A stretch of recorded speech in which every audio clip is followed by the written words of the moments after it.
В республике сегодня отмечают День осетинского языка. Праздничные мероприятия по традиции начались с возложения цветов к могиле основоположника осетинской литературы Костахи Тагурова в пантеоне Осетинской церкви.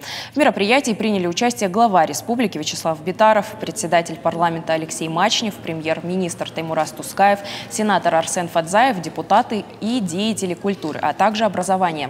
Перед гостями выступили учащиеся школ. Они прочитали стихотворения известных осетинских поэтов на родном языке.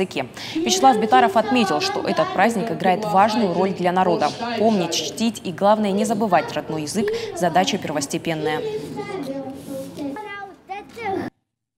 Любой народ, прежде всего, тем и отличается от всех остальных народов, тем, что имеет свой язык, свою культуру.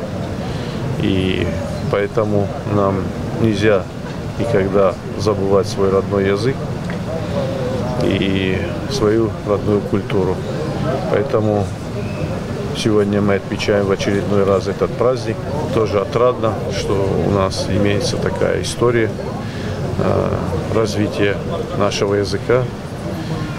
И поэтому сегодня в очередной раз отметили этот день.